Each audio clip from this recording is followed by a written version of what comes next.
ఆ నియోజకవర్గంలో అధికార కాంగ్రెస్ పార్టీలో విభేదాలు చాప కింద నీరులా మారాయట.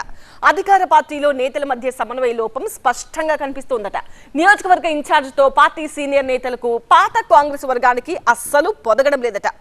అక్కడి విభేదాలకు అసలు కారణం ఏంటి? నియోజకవర్గ ఇన్ఛార్జిపై ఎందుకు అంత వ్యతిరేకత వచ్చింది?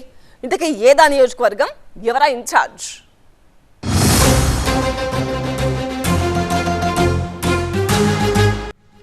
నిజామాబాద్ జిల్లా ఆర్మూర్ నియోజకవర్గ కాంగ్రెస్ పార్టీలో పాత కొత్త వర్గాల పంచాయతీ కొనసాగుతోందట.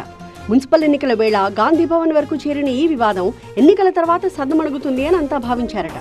కానీ కథ మళ్లీ మొదటికొచ్చింది. ఆర్మూర్ నియోజకవర్గ కాంగ్రెస్ ఇన్ఛార్జ్ వినయ్ కుమార్ రెడ్డికి వ్యతిరేకంగా సొంత పార్టీ నేతలే అధిష్టానానికి ఫిర్యాదులు చేస్తున్నారట. ఆయన పనితీరుపై పాత కాంగ్రెస్ క్యాడర్ గుర్రుగా ఉందని ఆర్మూర్లో టాక్.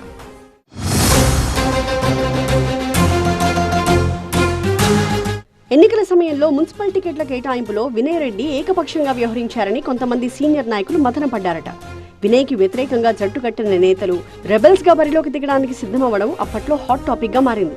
కానీ అధిష్టానం పెద్దలు, ముఖ్యంగా పీసీసీ చీఫ్ మహేష్ కుమార్ గౌడ్ కల్పించుకుని వివాదానికి తెరదించారని చెబుతారు.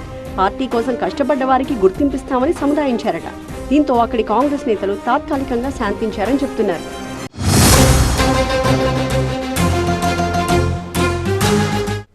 అయితే పాత విభేదాలు మళ్లీ ఇప్పుడు కొత్తగా తెరపైకొస్తున్నాయట.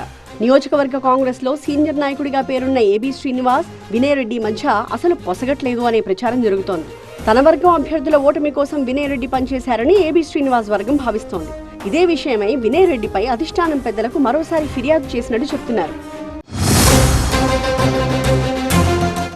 ఇక రాబోయే రోజుల్లో ఎంపీటీసీ, జెడ్పీటీసీ ఎన్నికలు రానున్నాయి. పార్టీ ద్వితీయ శ్రేణి నాయకులు వీటిని కీలకంగా భావిస్తారు. ఆ ఎన్నికల్లో క్యాడర్కు, లీడర్లకు భరోసా కల్పించేలా నియోజకవర్గ ఇన్ఛార్జ్ ఉండాలి. కానీ తమకే వ్యతిరేకంగా పనిచేస్తే పార్టీకే నష్టమని వినయ్ రెడ్డి వ్యతిరేక వర్గం అంటోంది. వినయ్ రెడ్డిపై వాళ్ళు ఇప్పటి నుంచే మండిపడుతున్నారట. ఈ విభేదాలకు కాంగ్రెస్ అధిష్టానం ఇప్పటికైనా ఫుల్ స్టాప్ పెడుతుందో లేదో చూడాలి.